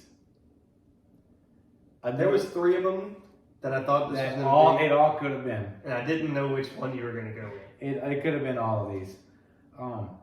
Another childhood movie of mine that I loved and cherished, and it was actually my first musical that I ever performed in, was Beauty and the Beast, where I played the Beast and the Prince. But this movie was just such a big part of my childhood. I think every boy had a cartoon crush on Belle. If you didn't, then You're a liar. yeah, or you like the Beast. Either one, or Gaston. But the animation, I loved the pretty colors when they first come in and they zoom in on the castle, the dark storytelling. There's still some questions that I still have about the film. Like, how old is the prince when he gets this 10-year curse, when he has to fix it by the time he's 21? So did he get cursed at 11? And if so, you just cursed a bratty teen. And we talked about all the old... Yeah, why was the beggar woman... was she... Yeah. She was trying to seduce this guy. Well, He was like, "You're ugly. Get out of the house." Or at least home invade. Right. Right, and we teach kids to say no to strangers, and that's what this guy does. And so the old lady's like, I'm a beautiful princess fairy person. You're a beast. Now you're a beast. Right. And all of your servants are now... It's actually funny, in the original telling of Beauty and the Beast, his servants are parrots and monkeys. Nice. They don't get turned into kitchenware. But The music's beautiful for the most part. You know, there's Beauty and the Beast, which is such an iconic song. Absolutely. And this story really is old as dirt. Like I was doing some research on it, and the story of Beauty and the Beast is old. And so it really is a tale as old as time.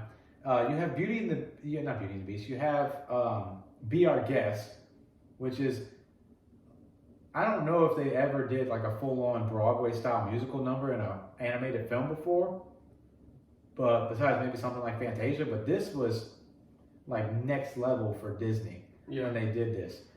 And then you see the whole arc of the Beast come around, and Belle deciding to try to treat him with kindness, even though she made an ultimate sacrifice to live there instead of her father. Then you have Gaston, who in everybody else's eyes, he's doing the right thing, but he's really a big old mean jerk.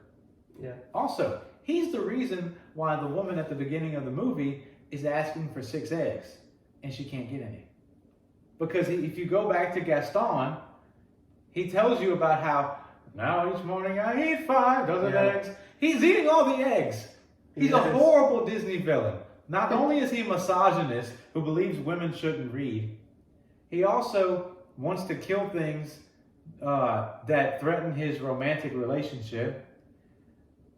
He mistreats his best friend, and he's eating all the eggs in the town. Right. He's the reason why that carton of eggs in my fridge right now is so expensive. Yeah, I need 6 eggs. That's so expensive. While we're talking about Gaston, can we talk about Kill the Beast? Oh, can we talk about Kill the Beast? It is a fire song. And it's so true to like the true mob mentality of how some people can be. Yeah. It's like, oh, we heard one person say one thing, now we're scared of it. We really like this guy too. We really like this guy. Yeah. Let's listen to everything he says and not question anything. Yeah. But yeah, and then side characters. I mean, you have Chip, who is actually, when we did that production in high school, your sister actually played Chip. My little sister. Your little sister, Destiny. That's her first theater production ever. Wow, I'm very proud to be part of that then. Yeah. But yeah, that show holds a special place in my heart. And then don't forget, so Disney didn't do a whole lot of CGI back then, but they CGI'd the ballroom scene. Mm-hmm. So when they walk into the ballroom, it's this big, beautiful, immersive thing, and it's just, the animation's amazing. Yeah, beautiful movie. It actually didn't make my top 10. That's okay. But I agree. Tough. I agree with everything you said. And there's so many that I want in my top 10. Right. And whenever you talk about it, I'm like, should that have made my top 10? Right. But if you think this is easy, if you're listening, go and do it yourself. Yeah. And limit yourself to 10 movies out of the 61. Yeah. It is difficult. It is very hard. Top 2. Who's getting the silver, Drake? For me, the top 2 is it's a show that we both share a very emotional connection with. Okay. You more so than me. Okay. For reasons that will be discussed. Okay. I think I know where you're going with this.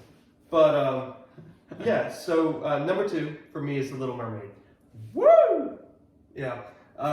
It's the first movie of the Renaissance era. It saved Disney animation. Right. Because they were sloping down. They're in trouble. And when they made The Little Mermaid, they could do no wrong. Right. And it was that movie that saved them.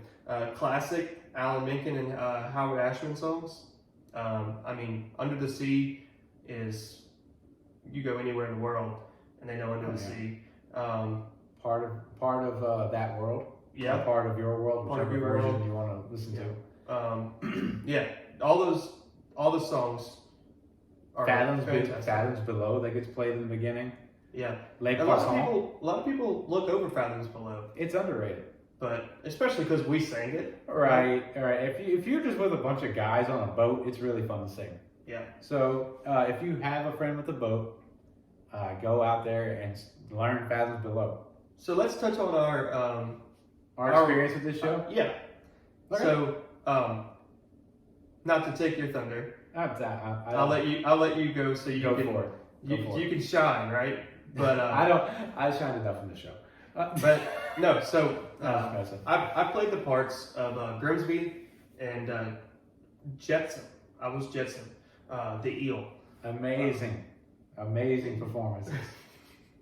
Just picture me in tights. It was very funny. Really good friend of ours, Michael Muffletto, played Flotsam. Yeah. And so You were Jetsam? yes. Okay. And I think that's how it worked. I was Jetsam, he was Flotsam. I'm glad you get confused too, because I don't know the difference. Yeah, I was one of the eels. As well as Grimsby. Yeah, as well as Grimsby. Right. And so two really fun parts. Got to sing a lot of songs. Yeah. And so that was a blast for me. Especially like the contrast of those two parts, right? Because Grimsby was so prim and proper, and I had like jingly bells on my costume. He did have jingly bells. Every time he would run around the stage, I could know where he was because you'd hear ting, ting, ting, ting, ting. And I'm like, all right, well, there's where Drake is. Miss Maddie Olson, the hands down best costume designer.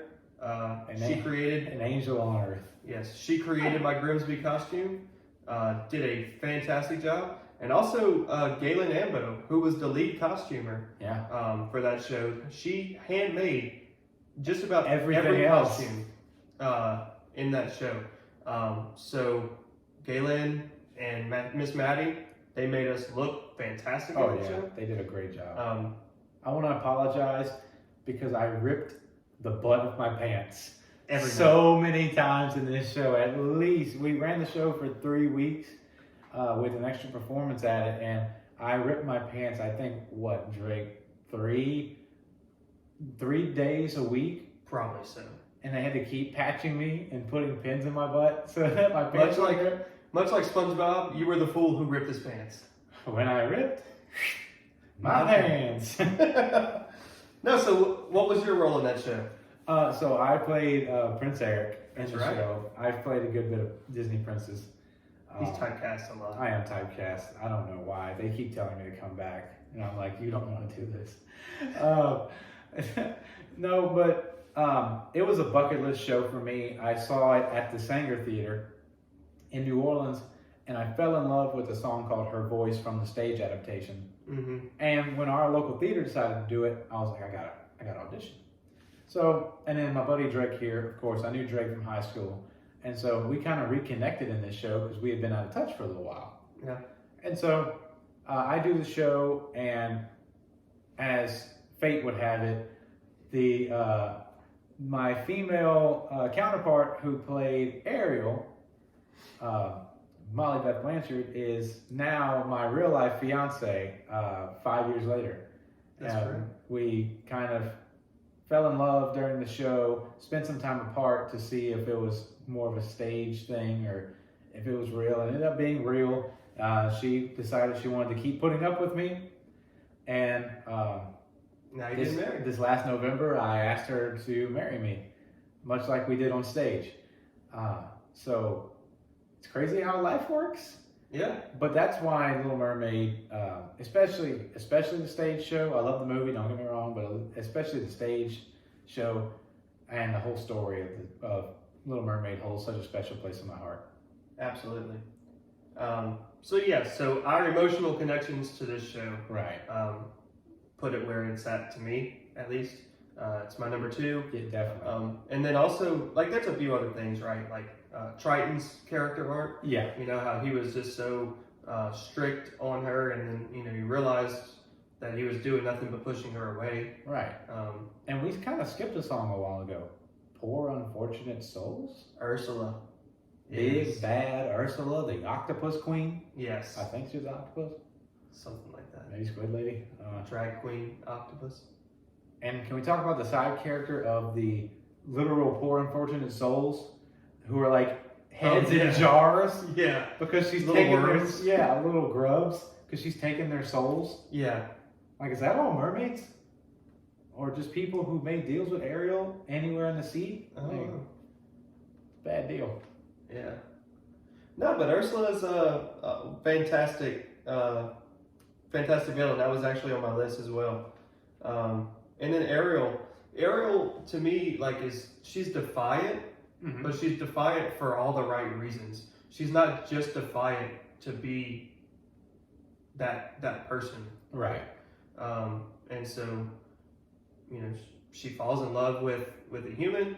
She will do anything to be with him and make him fall in love with her, even if that means selling your soul to a sea witch. For legs. Right. And not your voice. Not your voice. Don't underestimate the importance of body language. Body language. Right. So, Little Mermaid for me, number 2. What's yours? Great pick. So I know you know this movie was coming. It is another show that has a stage adaptation that has a big special place in my heart. At number 2, with probably the cruelest, most evil Disney villain of all time, would be Hunchback of Notre Dame. I did not grow up watching this movie. It wasn't a VHS in my house. I actually got introduced to this movie through the stage show. The stage show hit the Paper Mill Playhouse in New York in 2015, and somebody put the bootleg out, and of course I watched it. I'm a criminal. But I was like, this story is so good. The music's amazing, and I wanted to go back and watch the movie. And I fell in love with the movie. I fell in love with the colors and the characters of Quasimodo, the Hunchback of Notre Dame, who is locked in a bell tower. Quick synopsis if you haven't watched it or don't know what it's about.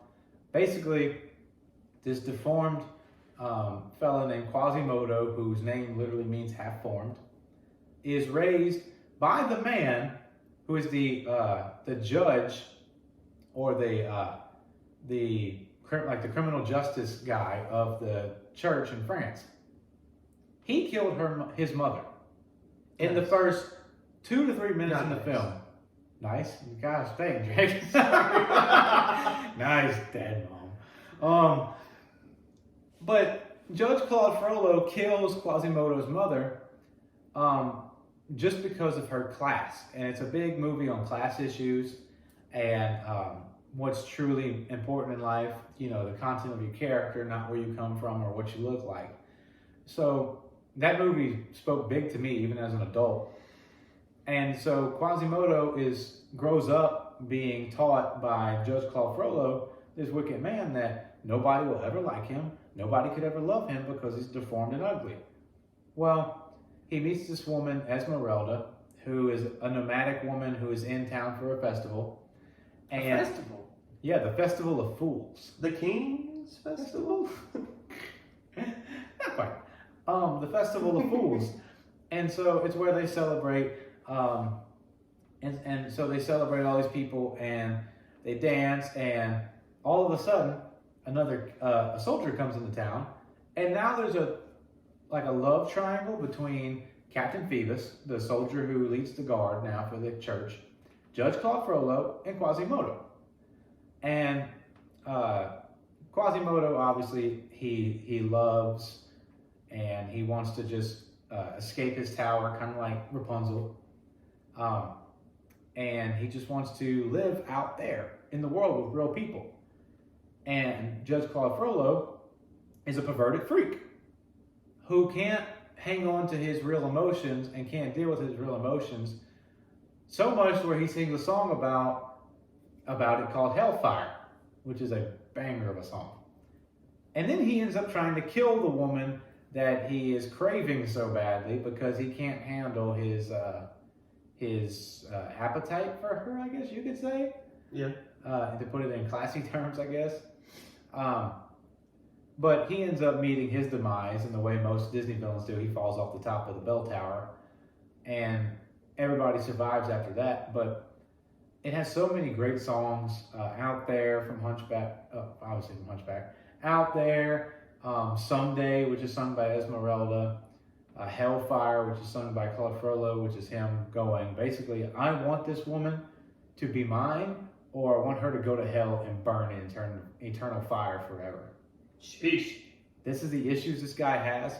That's why it's one of my favorites, because it has one of the darkest Disney villains. Yeah. And Quasimodo doesn't belong anywhere again. I have a real connection with these non-belonger people. I need to talk to my therapist about that. No, but all these people, they don't belong in the same place. They don't know how to deal with what they're dealing with, and they all take different routes to get what they want. But yeah, the animation's great. There's a funny little goat. The statues, the gargoyle statues, who may or may not be real. They might just be Quasi's imagination. They're hilarious. They're like the comedic break you need in the movie. Right. Overall, it's a movie that has spoken to me for years. Great. All right. Well, I'm going to do my last recap for mine before I get into my number one. For your last recap for your number two? No, my number two was Little Mermaid. Right. Yeah. And before I get recap, I get to number one, I'll run through my list again. Right. So number 10, Lady and the Tramp. Number 9, Pinocchio. 8, Frozen. 7, The Emperor's New Groove. 6, Hercules. Tangled. Number 5. Number 4, Peter Pan. Number 3, The Lion King. Number 2, The Little Mermaid. And last but not least, my number one. We're going with number one right now? Oh yeah, we wanted to do our honorable mentions right. We and can. dishonorable. Yeah. So yeah, me and Drake, to preface what we're about to do here. So me and Drake decided to do 2 honorable mention movies that could have easily made anybody's top 10. They just didn't, and we'll give those reasons. And after we do our 2 honorable mentions, there will be a dishonorable mention. It is a movie or 2 that we picked that we think does not deserve to be on anybody's top 10 list. It shouldn't be on anybody's even top maybe 25 list. They're that poor. Yeah. In our thinking. We did 2 of mine. I brought 3 just in case, but That's we did 2 of my honorable mentions. Already we did The Fox and the Hound and Moana. And without getting too far into it, because this episode is already getting extremely lengthy, and we're going to talk a lot on our number ones probably.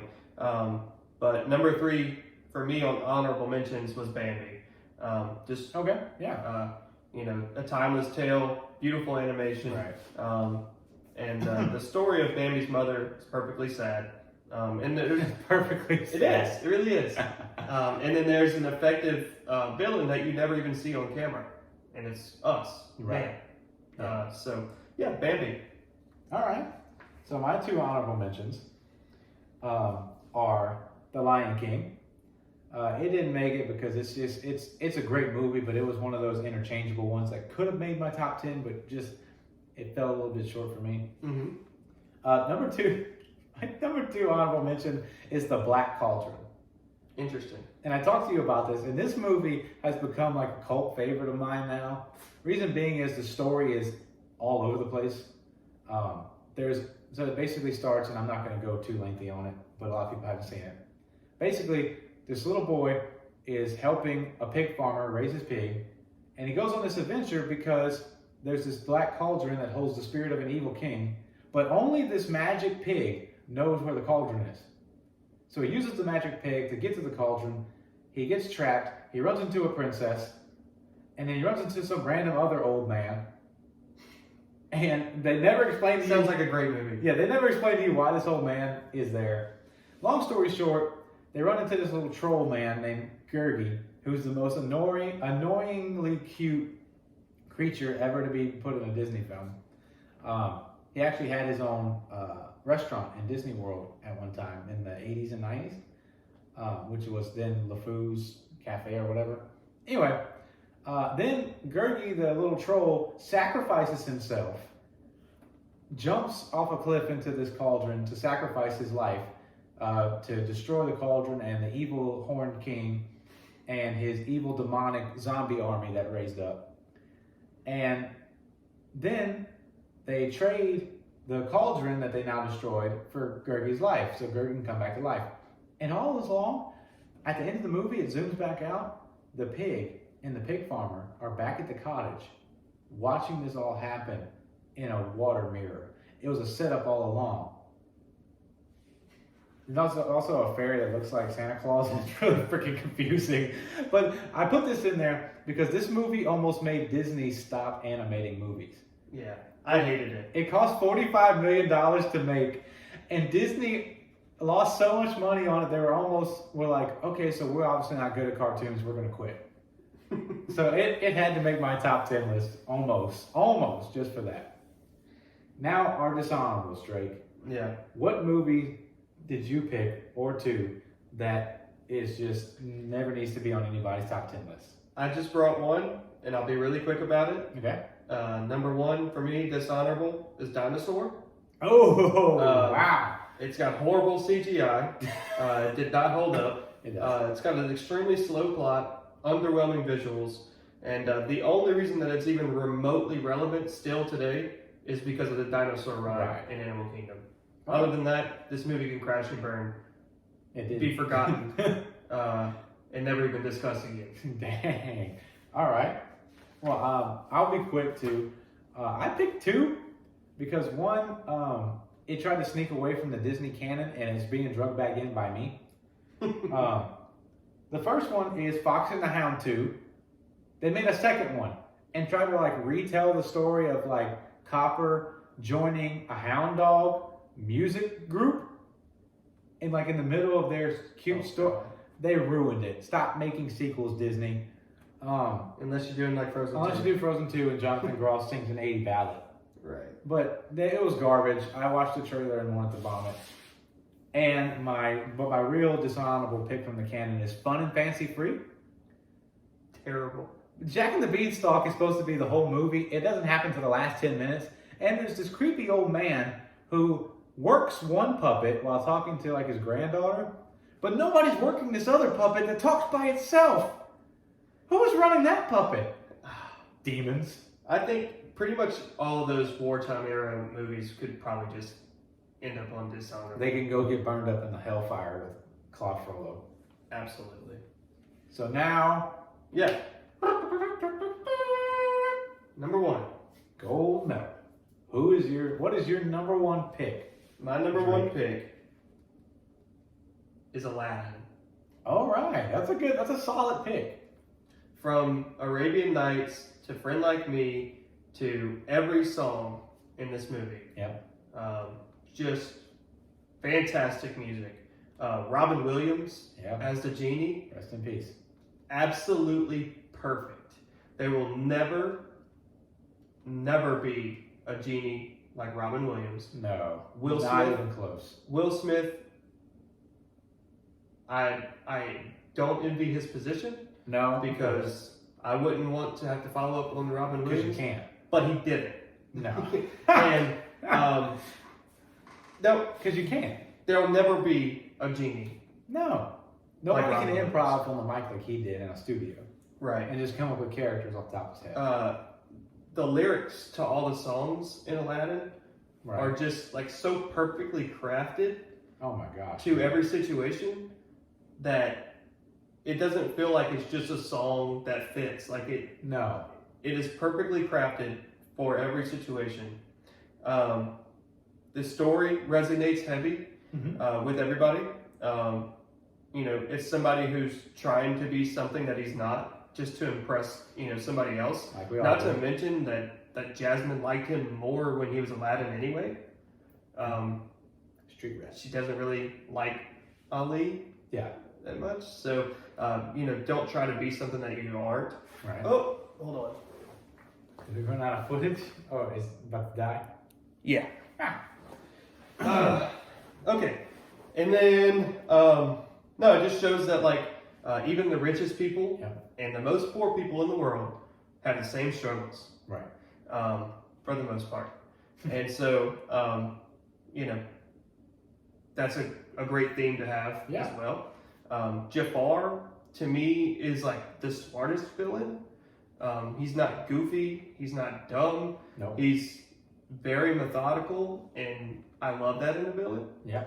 And then the animation is by far superior to all of the hand-drawn animation movies. And then it's got some computer animation things, like the opening of the Cave of Wonders, all that scene, all that. But no, yeah. So Aladdin for me is my number one. Okay, nice. My number one, a lot of people probably wouldn't see coming because I don't talk about it a lot, but it's a movie that was big in my childhood, big. I watched it all the time, and I love the characters. I love the story. I love little dragons. My number one is Mulan. So one of those that could have easily made it in mine too. right. I mean, starting off first with her singing, "Who Is That Girl I See?" Oh my gosh, gets me every time. And it's another one of those "don't be something you're not." Well, she's a warrior at heart. Yeah. She's not just a homemaker like all her family wants her to be. But she also pretended to be a guy to save her father's honor and to go to war for him. So then she goes to war, and there's amazing songs in this, like I'll Make a Man Out of You. Yeah. Oh my gosh, I can't tell you how many times I sing that in a day. I'm never gonna catch my breath, sick of one of those who knew me. To me, that song just gets on my nerves at this point. Just because it's one of those songs that everybody I don't know. Everybody sings it.